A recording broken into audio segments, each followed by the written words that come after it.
Solid tales, history uncovered. They possessed no avalanches of Soviet steel. They had never unleashed the lightning terror of a German blitzkrieg.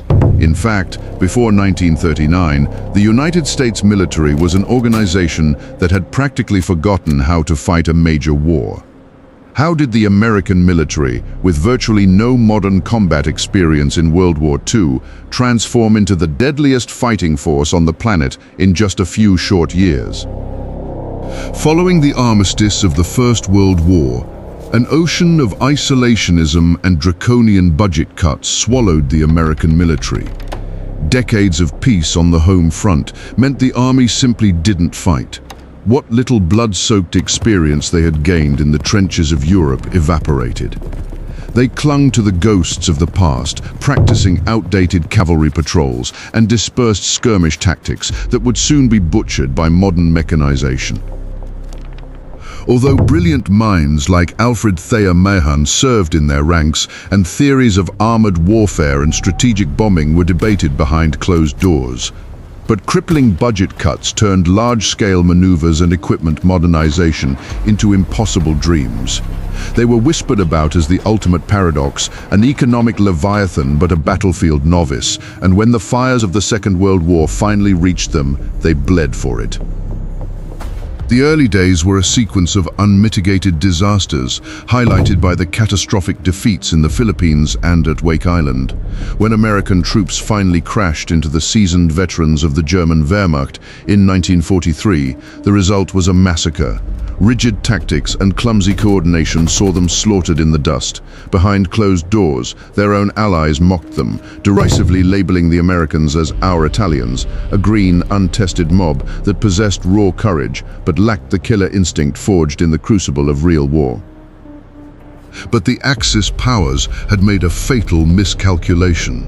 They had awakened a monster with an unparalleled capacity to learn and an industrial appetite that would swallow the world whole. An army's ability to survive the meat grinder of mechanized warfare dictates its fate. You either supply your men or you bury them, and no nation in the history of human conflict perfected the mathematics of logistics quite like the United States. Learning from the agonizing supply failures in the Philippines, the US military forged highly specialized independent logistical commands.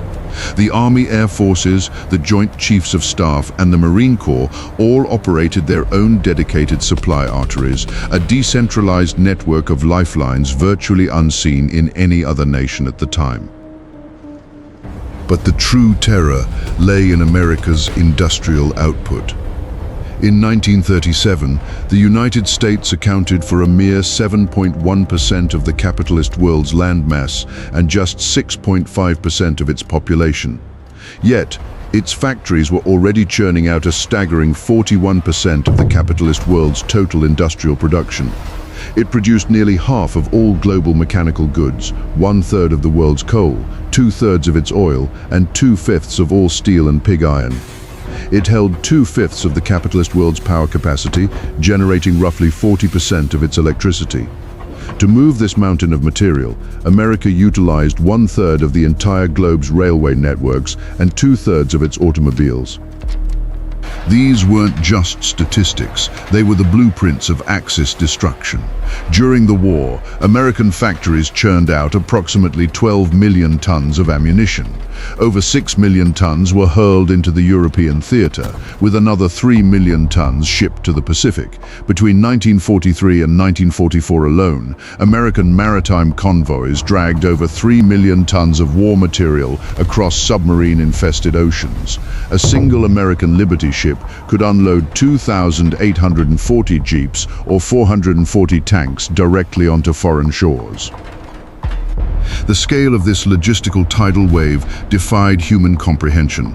On D-Day alone, the skies above Normandy rained down 1 ton of life-saving blood plasma.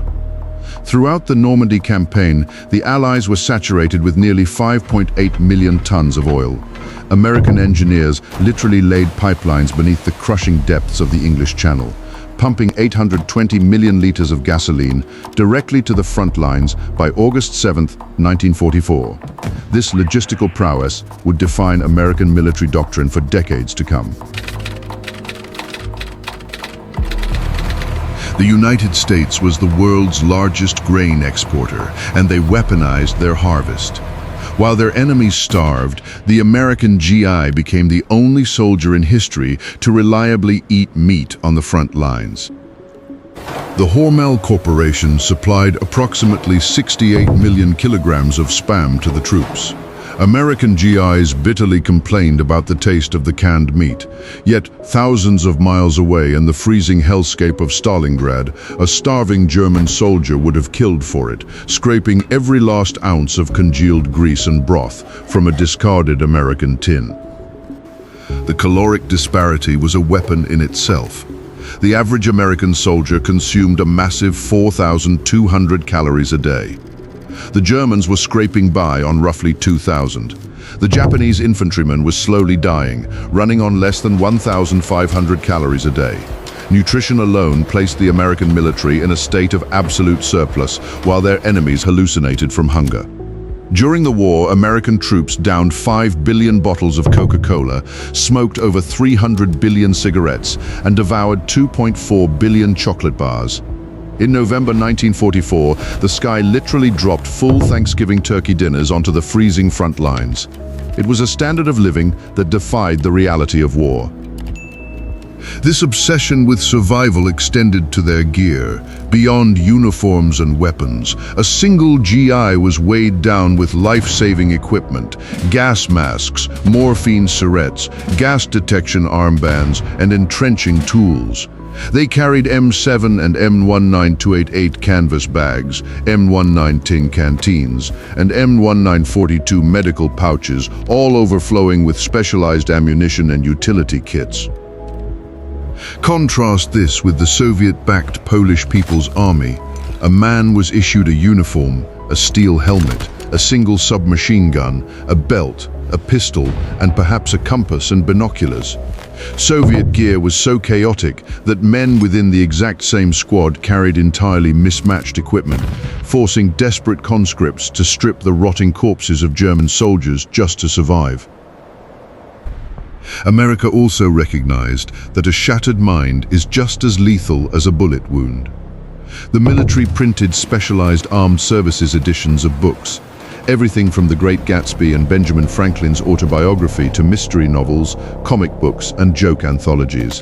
While Soviet troops lost fingers to frostbite in the snow, an American GI could sit inside a thermal sleeping bag at the bottom of a foxhole, sipping hot tea and reading a novel. Furthermore, American recruits underwent months of rigorous training before ever hearing a shot fired in anger.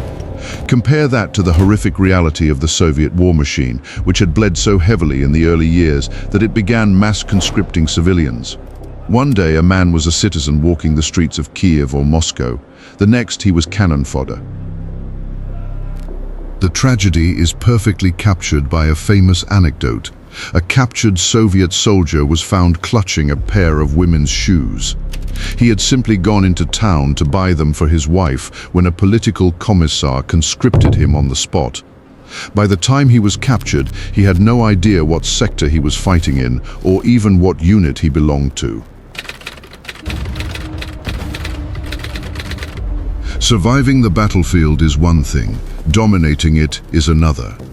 From the ashes of their early defeats, the Americans forged a terrifying new tactical philosophy, the doctrine of overwhelming firepower. Before American infantry boots ever touched the dirt, the skies would darken with bombers and the horizon would erupt with massed artillery. They sought to physically disintegrate enemy defenses and psychologically shatter the defenders. Only after the earth had been scorched would the infantry and tanks sweep through the ruins. This seamless combined arms symphony of infantry, tanks, artillery and air power was a stark departure from the brutal shock assaults of the Soviets or the rapid maneuver warfare of the Germans. In the meat grinder of the Pacific, they birthed the amphibious island hopping strategy, facing suicidal Japanese defenders entrenched in fortified coral. The US Navy and carrier-borne aircraft would first obliterate the beaches. Then, waves of amphibious tanks and landing craft would unleash hell.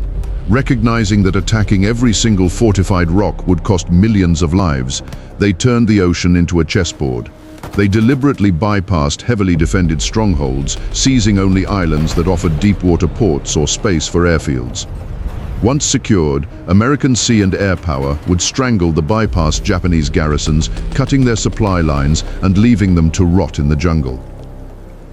By the late stages of the war, this military rookie had orchestrated the monumental victories at Midway and Leyte Gulf, executed the deep penetration drives following the Normandy landings, held the line at the Battle of the Bulge, and waded through the blood-soaked volcanic ash of Iwo Jima and Okinawa.